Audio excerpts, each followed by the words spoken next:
하나님의 말씀은 요한일서 5장 14절 15절입니다.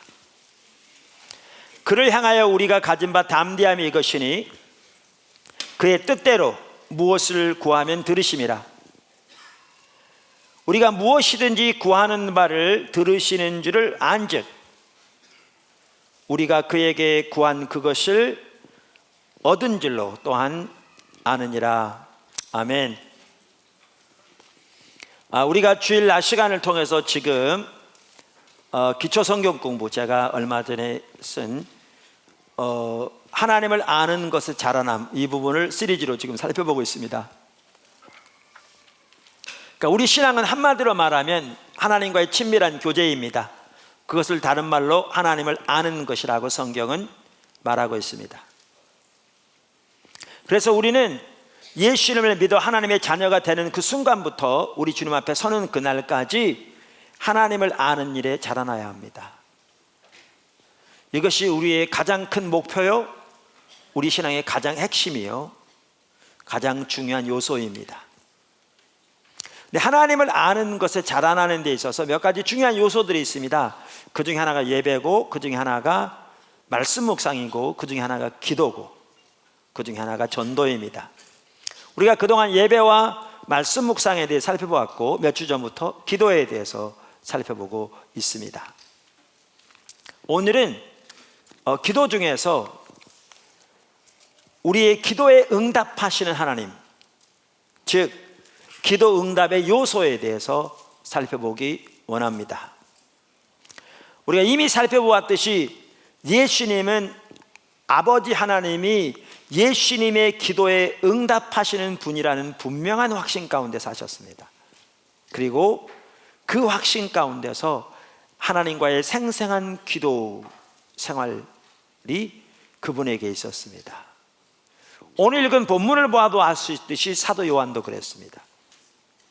그러므로 우리가 우리의 신앙생활에 있어서 한 중요한 요소는 뭐냐 하면, 우리의 기도에 응답하시는 아버지 하나님에 대한 분명한 확신 가운데 그분과의 생생한 기도 생활이 우리 삶 속에 있는 것입니다. 여러분들이 그 삶을 다 사시길 바라고 그 안에 자라나게 되기를 예수님의 이름으로 축원합니다.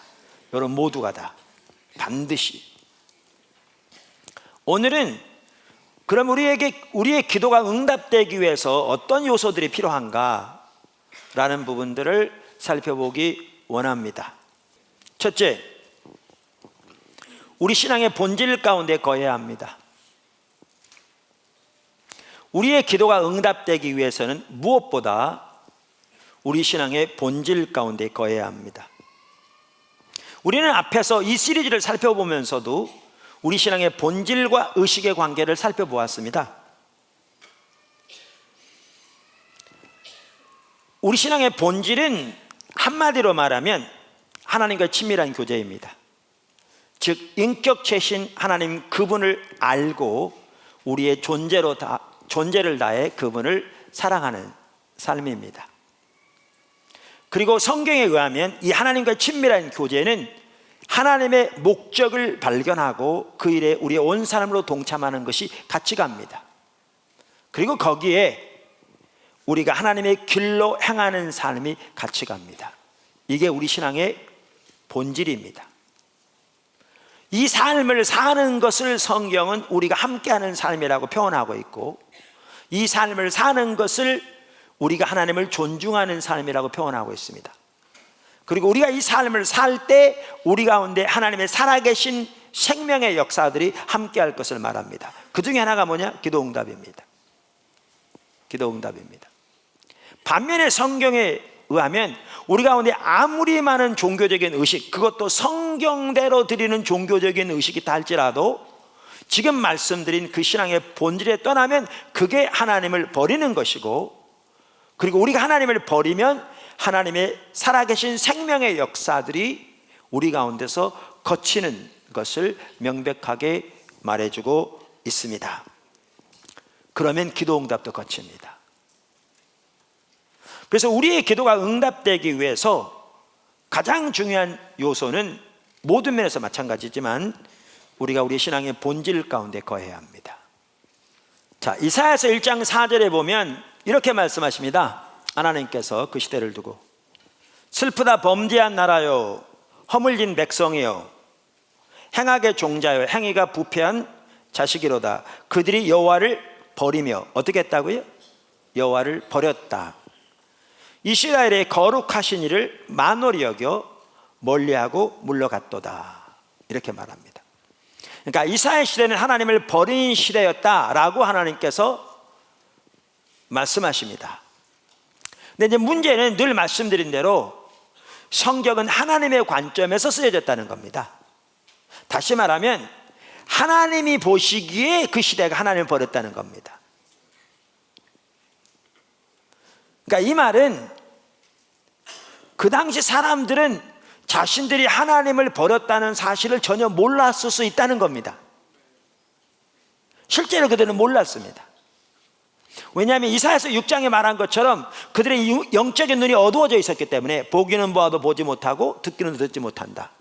영적인 눈이 어두워져 있기 때문에 하나님을 버린다 그러면 그 말이 무슨 뜻인지를 몰랐기 때문에 자신들은 하나님을 버렸으면서도 하나님 버린 사실을 몰랐죠. 그러니까 여기 하나님을 버렸다 이 말은 하나님의 관점에서 하신 말씀입니다. 그리고 하나님의 관점이 가장 올바른 관점이기 때문에 하나님의 관점대로 모든 게 되어집니다. 우리가 하나님의 관점을 몰라서 하나님을 버렸으면서도 하나님을 버렸다는 사실을 전혀 몰랐다고 해서 하나님을 버린 열매들이 우리에게 안 나타나는 게 아닙니다. 우리는 전혀 몰랐다 할지라도 우리가 하나님의 관점에서 하나님을 버리면 하나님을 버린 열매들이 그대로 나타나게 되어 있습니다. 문제는 영적인 눈이 어두워지면 하나님을 버렸다는 사실도 모르기 때문에 왜 이런 열매들이 우리 삶 속에 나타나는지를 모르는 거죠. 성경 시대에 수많은 사람들이 그랬던 것처럼. 자, 어찌됐든 간에 그 시대는 어떤 시대였습니까? 하나님을 버린 시대였다. 성경에 보면. 그런데 우리가 여러 차례 살펴본 것처럼 그 시대에 종교적인 의식은 참으로 많았다고요. 바로 그 아래 10절부터 보시면 알지만, 우선 그래서 그 구절을 보시면 10절, 너희 소돔의 관원들아 여호와의 말씀을 들을지어다. 너희 고모라의 백성아 우리 하나님의 법에 귀를 기울일지어다. 여호와께서 말씀하시되 너희의 무수한 재물이 내게 무엇이 유익하뇨? 나는 순양의 번제와 살진 짐승의 기름에 배불렀고 나는 숫송아지나 어린 양이나 순염소의 피를 기뻐하지 아니하노라. 너희가 내 앞에 보이려 오니 이것을 누가 너희에게 요구하였느냐? 내 마당만 밟을 뿐이니라. 헛된 재물을 다시 가져오지 말라.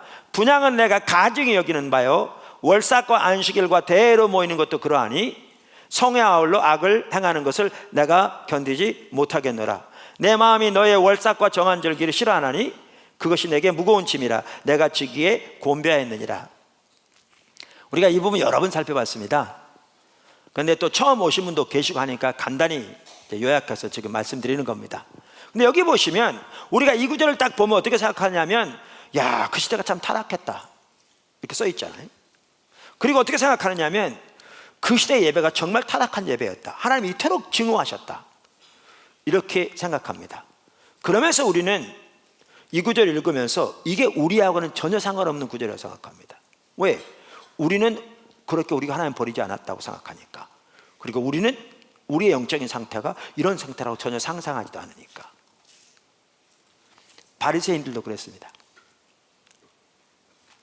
바리새인들도 이 구절을 읽을 때 바리새인 시대는 이미 이사야서가 성경으로 받아들여진 시대입니다.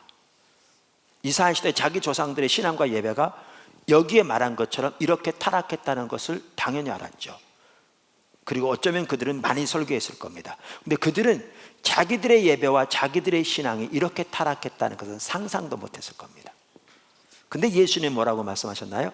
여러 차례 이사야가 너희에 대하여 잘 예언하였도다 이렇게 말씀하심으로써 그들도 정확하게 이사야 시대와 똑같은 영적인 상태, 그들의 예배가 정확하게 이사야 시대와 똑같은 상태에 있다고 말씀하셨죠. 근데 모르는 거죠. 왜? 똑같이 눈이 머니까.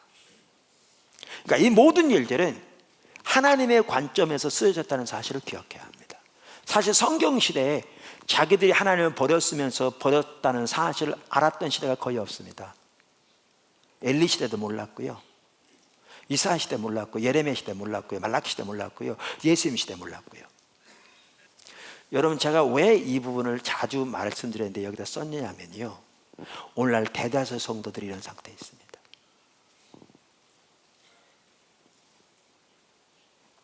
하나님과의 친밀한 교제에서 떠나 하나님 목적에 대해서 관심도 없는 채 자기 목적을 위해 살아가면서 하나님은 자기 목적을 위한 수단에 불과한 삶. 그러니까 삶은 하나님의 길을 따라 사는 삶이 아니라 세상의 방법과 세상의 그러한 길들을 따라 살아가는, 그러니까 종교적인 모양과 의식은 남아있을지 모르지만 하나님의 관점에는 철저히 하나님을 버린, 그러니까 삶에서는 예수를 믿는데도 온갖 영적인 억압들, 상처들, 깨어진 관계들, 어떨 때는 해결할 수 없는 그 심각한 문제들 여기서 있는데 왜 이런 일이 닥치는 것도 모르는 거죠. 지난 주일날도 분명히 교회 갔고 11조 드리고 했는데 왜 이런 일이 나에게 일어나는지 모르는 거죠. 그러니까 종교적인 나름대로 의식을 하고 있기 때문에 자기가 하나님 버렸다는 사실을 모르는 겁니다. 왜? 이 말의 뜻이 뭔지를 모르니까. 근데 하나님의 관점에서는 종교적인 의식은 있을지 모르지만 하나님과 친밀한 교제에 떠나 하나님은 법을 버리는 가운데 있으니까 하나님을 버린 거죠. 그러니까 영적인 억압이 찾아온 거죠. 그럼 지금이라도 하나님께 돌아오라고 그러는데 본인들은 말라기 때처럼 그 말이 무슨 뜻인지도 전혀 모르는 거죠. 말라기 3장 7절에 만군의 여호와가 말하노라 너희가 내게로 돌아오라 그리하면 내가 너희에게 돌아가리라, 이 구절 읽으면 그게 말라기 시대에는 하나님께 돌아오라고 그랬는데 저들이 그 말이 무슨 뜻인지도 알아듣지 못했다라고 생각할지 몰라도 그게 자기에게 해당하는 말씀인 것은 이만큼도 모르는 거죠. 영적인 눈이 어두워지니까. 그러니까 그 당시가 몰랐던 것처럼 오늘날도 모르는 거죠. 그러면서 이렇게 문제가 많으니까 이제 어떻게 하느냐?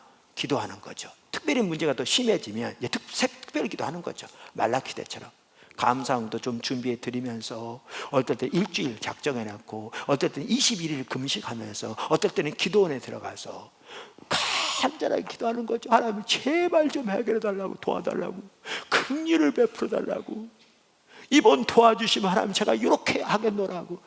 그런데 응답이 안 되는 거죠. 그러니까 하나님 원망하는 거죠.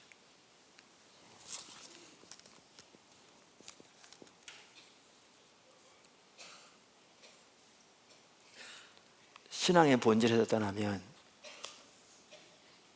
그게 하나님 버린 거기 때문에요, 기도 응답이 거두어집니다. 반대로 사무엘상 7장에 보면 그 에베네셀에서 신앙의 본질로 돌이킨 사건이거든요. 그러니까 기도 응답 회복되잖아요. 이처럼 우리 신앙의 본질과 기도 응답은 밀접한 관계가 있습니다. 모든 하나님이 살아계신 역사가 그렇듯이. 이거를 신약에서 가장 잘 볼 수 있는 구절이 어느 구절이냐? 요한복음입니다. 요한복음입니다. 똑같은 내용을 신약적인 용어로. 우선 신약 성경에 보면 복음서마다 예수님의 사역을 기록하고 있는데 예수님의 사역이 이렇다라고 강조한 그대로 그 복음서에서는 예수님이 제자들에게 똑같이 그대로 하라고 명령합니다. 이걸 보면 우리의 신앙은 예수님처럼 그대로 닮아가는 것이 우리의 신앙입니다. 아멘.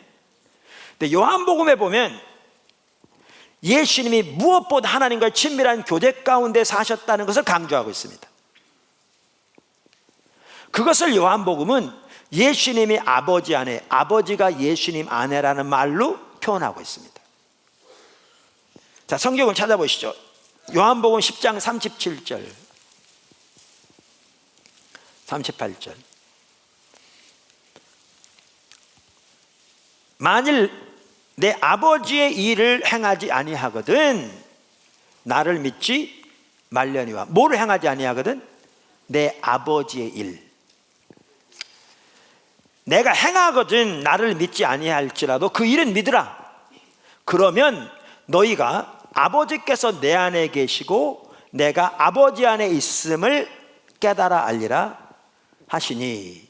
그러니까 여기에 보면 예수님이 아버지 안에, 아버지가 예수님 안에 사셨던 걸 예수님 강조하고 있어요. 아멘.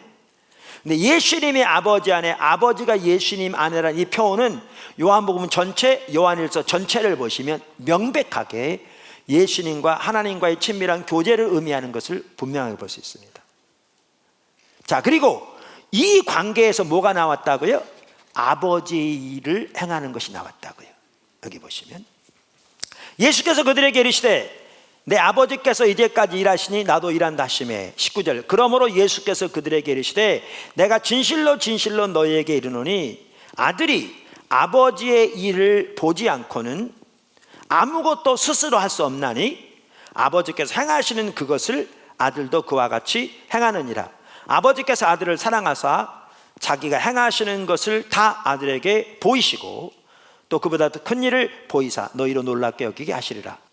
그러니까 예수님의 삶을 크게 두 가지로 요약하면 이게 하나인데, 이 손의 양면처럼 예수님이 아버지 안에, 아버지가 예수님 안에 친밀한 교제 가운데 사셨고요. 이 상황에서 예수님은 아버지의 뜻, 아버지의 목적을 발견하고 혹은 다른 말로 아버지 행하심을 보고 자신의 온 삶으로 그 일에 동참하는 삶을 사셨습니다. 그러면 아버지께서 예수님을 통해 아버지의 뜻을 이루셨습니다. 이게 요한복음 전체가 강조하고 있는 예수님의 삶이었습니다. 여러분이 한번 요한복음 1장부터 21장까지 한꺼번에 한번 쫙 읽어보세요. 명명백백하게 나옵니다. 그러면서 예수님은 제자들에게, 즉 우리들에게도 정확하게 똑같은 삶을 살라고 말씀하셨습니다. 요한복음 14장 10절부터 보십시오. 아까 본 구절인데 내가 아버지 안에 거하고 아버지는 내 안에 계신 것을 내가 믿지 아니하느냐. 내가 너에게 이르는 말은 스스로 하는 것이 아니라 아버지께서 내 안에 계셔서 그의 일을 하시는 것이라.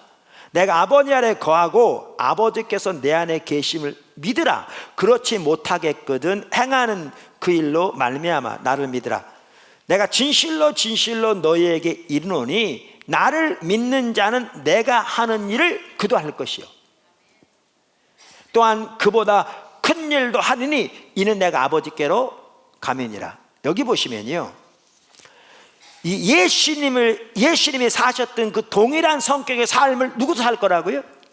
우리도 살 거라고요. 그 이유가 뭐 때문에 가능할 거라고요? 예수님이 아버지께로 가시기 때문에. 이 말은 요한복음 전체를 보면 명백한데 예수님이 아버지께로 가시지 않으면 보혜사 성령이 우리에게 오시지 않는다고 말했고, 예수님이 가시면 또 다른 보혜사 성령님을 우리에게 보내주시겠다고 여러 차례 말씀하셨어요. 요한복음 14장 16절 17절 15장 26절 16장 7절 등에서. 그래서 성령이 오시면 그 성령으로 말미암아 예수님이 사셨던 동일한 성격의 삶을 우리도 살게 될 거라고요. 이 포도나무의 삶. 그러면서 이 성격의 삶을 말씀하시면서 강조하신 약속이 뭐냐? 바로 그 다음 절에 있어요. 13절 너희가 내 이름으로 무엇을 구하든지 내가 시행하리니 이는 아버지로 하여금 아들로 말미암아 영광을 받으시게 하려 함이라. 놀라운 말씀입니다. 그러니까 무엇을 구하든지, 이 말은 아무 것을 구하든지 그 뜻인데, 이 얘기는 그저 우리가 원하는 데 구하면 무조건 해주겠다 그 말이 아니에요. 이 말씀은 지금 말씀드린 이 삶을 전제하고 하신 말씀이에요. 우리가 예수님 안에, 예수님이 우리 안에 거하는 그 삶 가운데서 우리가 아버지 행하심을 보고 우리의 온 사람과 동참하는 삶을 사는 그 삶, 거기에서 하나님 앞에 구하는 그 모든 것들을 하나님이 응답하실 텐데, 그렇게 함으로 우리가 예수님의 이름으로 구하니까, 예수님의 공로를 의지해서 아버지 앞에 가니까, 예수님 때문에 하나님 앞에 설 수 있으니까 이것을 통해서 예수님의 이름이 높임을 받을 것이요 그 결과로 하나님이 영광을 받게 되실 거라고 기도응답 말씀하십니다. 근데 아까도 말한 대로 한 번만 말해도 되는데요, 기도 응답에 대해서 3번씩 말씀하셨다니까요. 이 짧은 곳에서 15장 보십시오. 15장 7절 너희가 내 안에 거하고 내 말이 너희 안에 거하면 무엇이든지 원하는 대로 구하라. 그리하면 이루리라. 16절, 너희가 나를 택한 것이 아니요 내가 너희를 택하여 세웠나니 이는 너희로 가서 열매를 맺게 하고 또 너희 열매가 항상 있게 하여 내 이름으로 아버지께 무엇을 구하든지 다 받게 하려 함이라. 여러분 보십시오. 대부분의 그 열매 맺는 삶의 그 결실에 대해서, 결과에 대해서 한 번씩 말씀하셨는데, 그리고 한 번만 말씀하셔도 충분한데, 여기 기도 응답에 대해서는 예수님이 3번씩이나 말씀하십니다. 그만큼 이 관계에서 주님의 인도를 따라 순종해 가면서 주님께 구하는 기도를 주님이 반드시 응답하시겠다는 것을 우리로 반드시 깨달으라고 강조하고 계신 겁니다. 실제로 이렇게 우리가 하나님께서 여태까지 포도나무교를 인도해 오신 모든 과정들 단 하나도 임의로 하지 않고 그저 하나님만 추구하고 하나님만 사랑하는 그 삶을 살기로 추구하는 가운데 하나님께서 하나님의 목적과 하나님의 뜻, 의중을 보이시면 우리가 우리 삶을 조정해서 그 일에 동참하는 식으로 여태까지 왔는데요, 결산하거나 또 되어진 일을 마무리할 때 더 놀라게 되는데, 다른 사람보다 제가 더 놀라게 되는데, 여러분 너무나 잘 아시겠지만 많은 경우에 우리 자원으로는 불가능한 일이 한두 번이 아니었습니다. 가당치 않은, 가능하지가 않은. 그런데 주님의 인도를 따라오면서 지금까지 단 하나가 안 된 것 없이 하나님께서 그 모든 일들을, 정말 놀라운 일들을, 우리는 상상할 수 없는 일들까지 주님이 피로를 채우시고 주님이 역사하셔서 오게 하셨습니다. 성경대로입니다. 그래서 우리 기도 응답의 가장 핵심적인 요소가 뭐냐면 신앙의 본질 가운데 거하는 겁니다.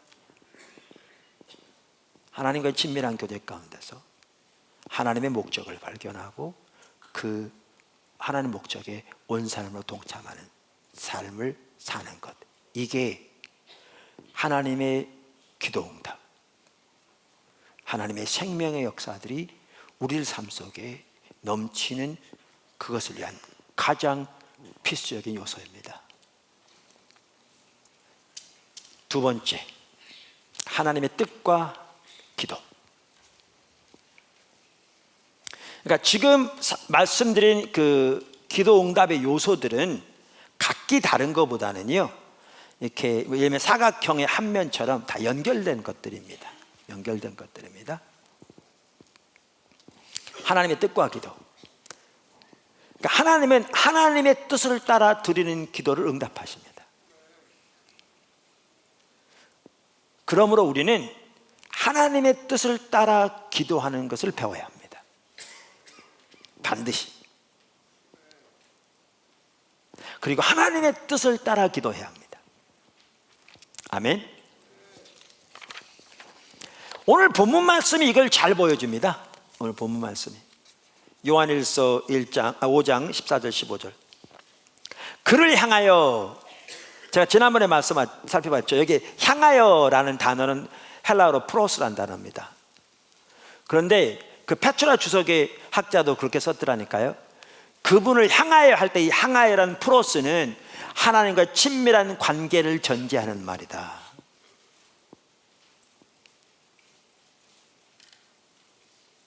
예, 성경대로예요. 그를 향하여 우리가 가진 바 담대함이 이것이니 그의 뜻대로 무엇을 구하면 들으심이라. 우리가 무엇이든지 구하는 바를 들으시는 줄을 안즉 우리가 그에게 구한 그것을 얻은 줄로 또한 아느니라. 여기 16절에 무엇이든지 구하는 바를 들으시는 줄, 응답하시는 줄, 그 말이죠. 안즉, 이 말은 14절을 전제한 말입니다. 그러니까 우리가 원하는 거 아무거나 무조건 구하면 된다는 말이 아니라 14절에 하나님의 뜻을 따라 구하는 것을 전제한 말이죠. 그래서 조금 아까 말했던 그 페트라 주석만 하더라도 이렇게 썼더라고요.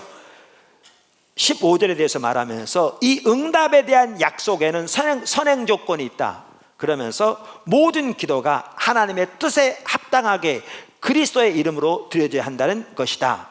가로 열고 스몰리. 또 요한복음 15장 7절, 요한복음 15장 7절도 그렇고 스몰리로 학자도 이렇게 말했다, 그 뜻입니다. 자, 그러면서 여기 보면 사도 요한만 하더라도 하나님의 뜻을 따라 기도하면 반드시 그것을 응답하시는 것을 알았기 때문에, 머리로가 아니라 가슴으로, 심지어 그는 하나님의 뜻을 따라 구한 기도면 아직 응답되기 전이라도 응답될 것을 알았다, 이렇게 표현하고 있잖아요. 이게 우리 삶에 있어야 한다니까요. 이 생생한 믿음에 토대한 살아있는 기도 생활. 근데 이 하나님의 뜻도 어떻게 하는가? 그를 향하여, 이 말에는 하나님과 친밀한 교제가 전제되는 말이라 학자들이 말한 것처럼, 하나님과 친밀한 교제 가운데서 하나님의 뜻을 발견하여 그 뜻을 따라 구하며 그것을 응답하시는 하나님을 삶에서 경험하고 알아감으로, 요한처럼, 예수님처럼 이렇게 하나님의 뜻을 따라 구하는 기도는 이미 들으신 걸로 아는 그러한 생생한 기도 생활이 우리 모두에게 있어야 하고요. 여러분, 반드시 여기서 자라나야 합니다. 이게 기독교인의 삶입니다. 단순한 교리적으로 하나님의 뜻을 따라 구하는 기도를 주님이 응답하신다, 그 요한일서 5장에 나오잖아, 이걸 말하는 게 아니라 그 삶을 실제로 배워가야 되고요, 삶에서 그 하나님을 실제로 경험적으로 아는 데 자라나야 합니다. 그게 우리 신앙입니다. 포도나무 교회 지체들 다 그렇게 해야 합니다. 아니, 포도나무 교회 지체들뿐만 아니라 예수 믿는 모든 성도들은, 전 세계에 있는 모든 성도들 그렇게 사는 게 성경에 말하는 바입니다. 거기서 자라나야 한다니까요. 할렐루야. 성령의 인도와 기도 응답. 하나님의 뜻을 따라 구하는 기도를 하나님께서 반드시 응답하시기 때문에 기도 응답과 관련해서 또한 중요한 한 가지가 뭐냐? 성령의 인도를 따라 기도하는 것입니다. 그리고 이것을 반드시 여러분이 배워야 합니다. 여러분, 신약 성경에 의하면 우리의 신앙생활은 성령에 의한 삶입니다. 이건 사도행전과 같은 성경이 말하고 있는 것뿐만 아니라 무엇보다 사도 바울의 서신서들이 말하고 있습니다. 그래서 갈라디아서만 하더라도 성령과 함께 걸으라. 그러니까 우리의 삶의 모든 여정을 성령과 함께 동행하라, 그 말입니다. 그래서 우리의 기도 생활에 있어서도 성령의 인도를 따라 기도하며 하나님의 뜻을 따라 드리는 기도를 하나님이 응답하시는 것을 삶에서 경험하고 그 일에서 반드시 자라나야 합니다. 우리가 살펴본 내용들은 기초성경 공부라고 그랬습니다. 그저 듣고 그렇구나 하고 지나갈 것이 아니라 우리의 신앙의 가장 기본적인 것을 다루는데 반드시 그 삶에서 자라나야 합니다. 아멘. 그러니까 여러분 모두가 성령의 인도를 따라 하나님께 기도하는 것을 배우고 그 아래서 자라나게 되기를 주님으로 축원합니다. 성경은 먼저 이와 관련해서 두 구절을 보면 아주 중요성을 볼 수 있는데, 하나는 로마서 8장 26절 27절이고요 다른 하나는 고린도서 2장 10절과 11절입니다 먼저 로마서 8장 26절 27절을 보겠습니다. 이와 같이 성령도 우리의 연약함을 도우시나니. 뭐를 도우신다고요? 연약함. 우리는 마땅히 기도할 바를 알지 못하나. 자, 그러면 여기 우리 연약함이 뭡니까? 우리가 뭐를 구해야 할지를 모르는 게 연약함입니다. 사실 인간은요 5분 후에 무슨 일이 일어날지를 모릅니다. 그러므로 우리에게 가장 필요한 것이 뭔지를 모릅니다. 그럼 어떤 분은 그럴 수 있습니다. 나 지금 가난한데 내가 돈이 필요하지, 무슨 소리냐, 그럴 수 있는데요, 돈이 많이 생긴다고 그것이 가장 최선일 아니라는 것은, 그러니까 전혀 아닐 수 있다는 것은 우리가 잘 아는 바입니다. 다 그런 건 아니지만 적지 않은 사람들이 복권 당첨된 다음에 인생 망친 사람들 적지 않거든요. 새옹지마란 말도 있듯이 제가 그런 얘기를 구태의연하게 하려고 하지 않습니다. 우리는 5분 후에 무슨 일이 일어날지도 모릅니다. 그러므로 뭐가 우리의 삶 속에 최선인지를 우리는 전혀 모릅니다. 그게 우리의 연약함 중에 하나입니다. 무엇을 구해야 할지는 모르는 겁니다. 근데 그걸 누가 돕는다고요? 성령이 도우신다. 성령이 도우신다. 그러면서 어떻게 도우시는가? 오직 성령이 말할 수 없는 탄식으로 우리를 위하여 친히 간구하시느니라. 마음을 살피시는 이가 성령의 생각을 아시나니, 여기에 마음을 살피시는 이는 하나님 아버지를 가리킵니다. 성령의 생각을 아시나니 이는 성령이 하나님의 뜻대로, 누구의 뜻대로? 하나님의 뜻대로 성도를 위하여 간구하심이니라. 고린도서 2장 10절 11절. 오직 하나님의 성령으로 이것을 우리에게 보이셨으니 성령은 모든 것 곧 하나님의 깊은 것까지도 통달하시느니라. 사람의 일을 사람의 속에 있는 영 외에 누가 알리요? 이와 같이 하나님의 일도 하나님의 영 외에는 아무도 알지 못하느니라. 그러니까 하나님의 성령은 하나님의 깊은 것까지 아신다 그 말입니다. 그래서 그 하나님의 뜻을 따라 성도들을 위하여 간구하신다. 그러니까 성경은 뭐라고 말하고 있는가? 에베소 1장 18절, 모든 기도와 간구를 하되 항상 성령 안에서 기도하라, 이렇게 말하고 있고요. 유다서 1장 20절, 사랑하는 자들아 너희는 지극히 거룩한 믿음 위에 자신을 세우며 성령으로 기도하며, 이렇게 말하고 있습니다. 저는 여기서 성령으로 기도하는 것이 방언으로 기도하는 것이다, 이렇게 말하는 것이 아닙니다. 일부에서는 그렇게 받아들입니다. 저는 방언으로 기도하는 것이 여기에 포함될 수 있다고 생각합니다. 그러나 성경에서 말하는 성령으로 기도하고 혹은 성령 안에서 기도하는 것은 그보다 훨씬 광범위합니다.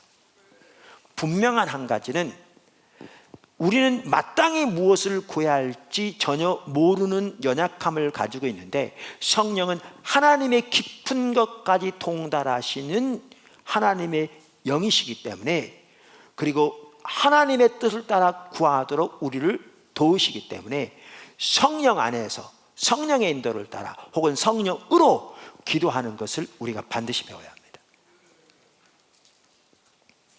반드시 배워야 합니다. 모든 성도가 그 안에서 반드시 자라나야 합니다. 성령과 동행하는 삶을 반드시 배워야 합니다. 아멘. 마지막 한 가지 중요한 게 있습니다. 그게 이웃을 향한 긍휼과 기도 응답입니다.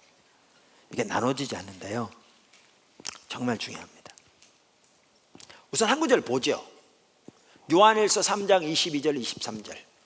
무엇이든지 구하는 바를 그에게서 받나니, 그러니까 무엇이든지 구하는 바를 그에게서 받나니 이는 우리가 그의 계명을 지키고 그 앞에서 기뻐하시는 것을 행함이라. 이 구절에 대해서는 다음 주에 좀 더 자세히 살펴볼 겁니다. 그의 계명은 이것이니 곧 그 아들 예수 그리스도의 이름을 믿고 그가 우리에게 주신 계명대로 서로 사랑할 것이니라. 그래서 두 구절을 보시면 무엇이든지 구하는 바를 하나님이 들으신다고 하시면서 핵심적인 요소 중에 하나가 뭐냐? 사랑하는 겁니다. 제가 목회자다 보니까 사람들을 많이 상대하잖아요. 귀한 일이죠. 근데 성경이 이렇게 가르치고 있을 뿐만 아니고요, 이렇게 성도들을 보면, 또 사람들을 보면 저분의 삶 속에 하나님의 은혜가 함께 하시고 또 기도를 응답하시고 하나님이 그 삶에 참 뒷받침하시는 이런 사람들 중에 그 한 핵심적인 요소가 이 이웃을 향한 긍휼일 경우가 있는 걸 보는 거 아세요? 성경대로예요. 하나님께서 우리의 기도를 응답하시는 한 핵심적인 요소가 뭐냐? 이웃을 향한 긍휼이에요. 형제사랑.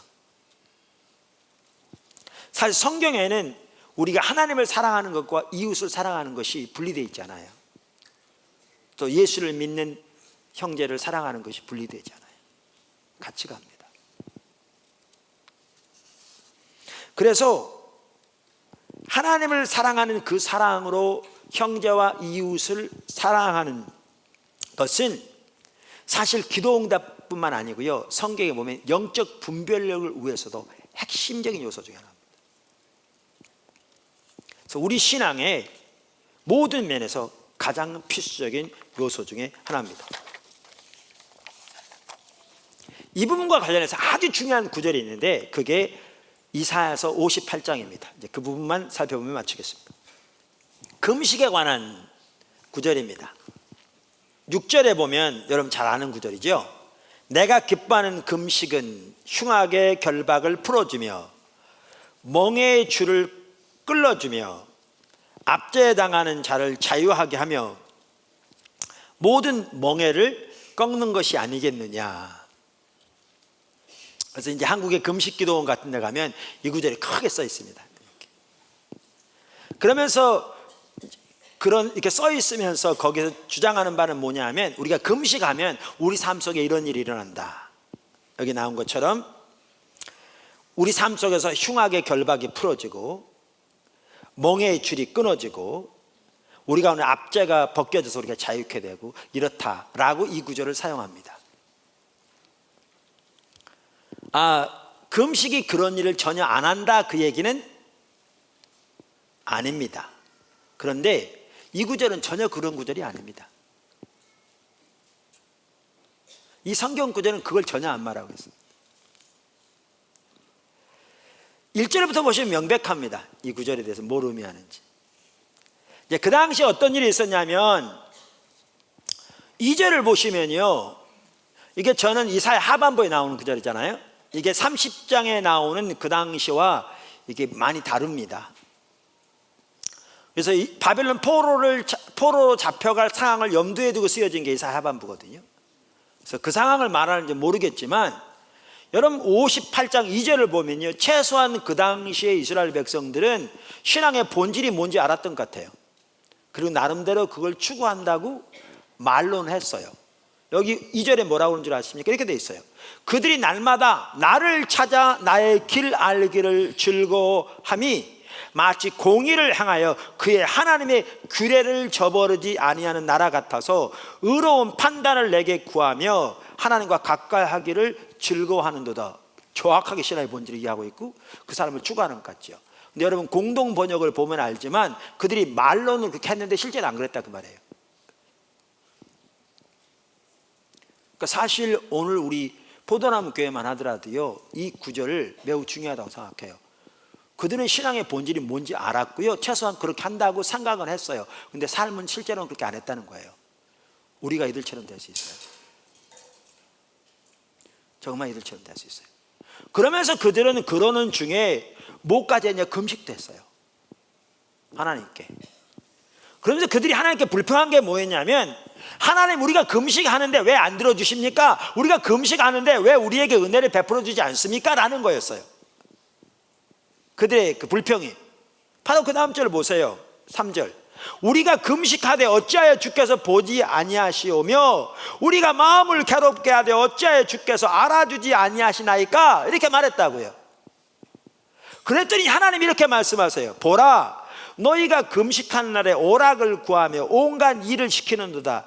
보라, 너희가 금식하면서 논쟁하며 다투며 악한 주먹으로 치는도다. 너희가 오늘 금식하는 것은 너희 목소리를 상달하게 하려는 것이 아니니라. 이걸 보면 나름대로 그들은 신앙의 본질을 추구한다고 그러면서 금식까지 했는데 어떻게 하느냐? 금식하면 다른 사람이 억압하고요, 다른 사람에게 불이익 주고요, 서로 다투고요, 싸우고요, 이런 일을 했다는 거예요.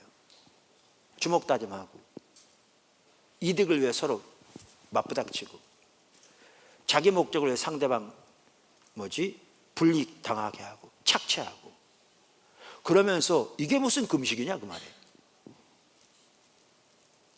이게 무슨 금식이냐? 너희가 여기 보실래요?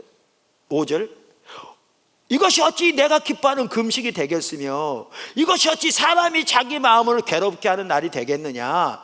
그의 머리를 갈대같이 숙이고 굵은 배와 재를 펴는 것이 어찌 금식이라 하겠느냐. 여호와께 연락될 날이고 하겠느냐. 그러니까 재를 깔아놓고 그 앞에 앉아서 베옷을 입고 머리만 숙이고 있다고 그게 금식이냐, 지금 그 얘기예요.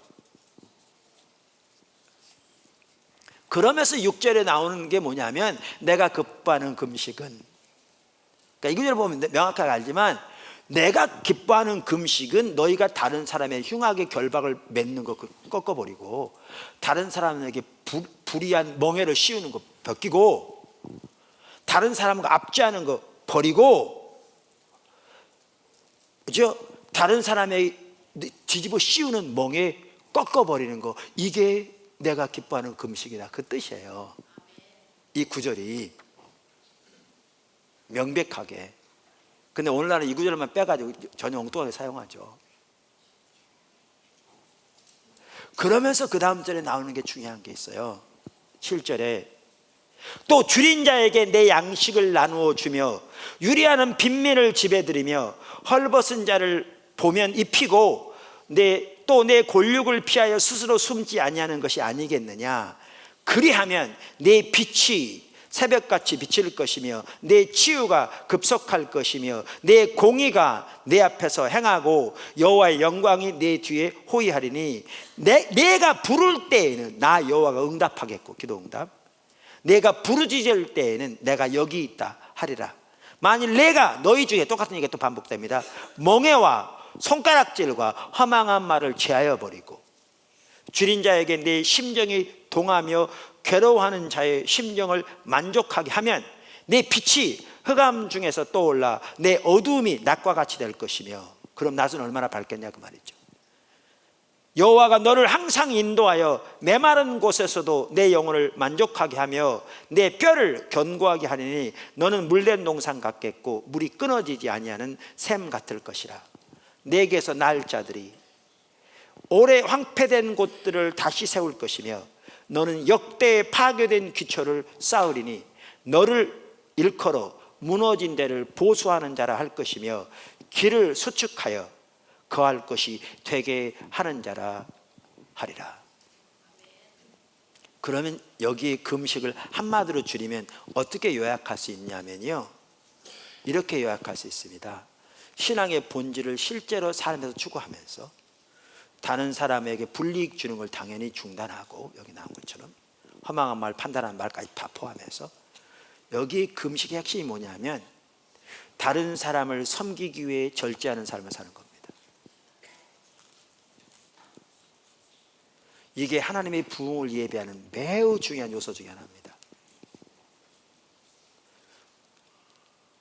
리즈 하울스 책 보아도 알 수 있고요, 이게 하나님의 부흥을 예비하는, 사람 살 곳을, 그러니까 황폐한 곳을 사람 살 곳이 되게 하는 그 길을 예비하는데 중요한 한 가지 요소가 뭐냐, 우리 포도나무 교회 지체들이 반드시 배워야 할 삶 중에 하나가 뭐냐, 다른 사람을 섬기기 위해 절제의 삶을 사는 겁니다.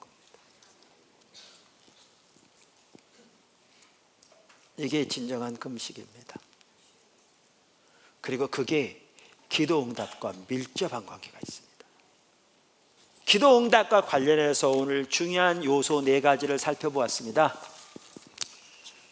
우리의 기도가 응답되기 위해서 우리는 무엇보다 하나님과의 친밀한 교제, 우리 신앙의 본질 가운데 거해야 되고요, 두 번째, 하나님의 뜻을 따라 구해야 되고 성령의 인도를 따라 기도하는 것에서 우리는 배우고 자라나야 되고, 그 다음에 이웃을 향한 긍휼을 우리의 기도에, 우리 영적인 분별력에도 매 핵심적인 요소 중에 하나입니다.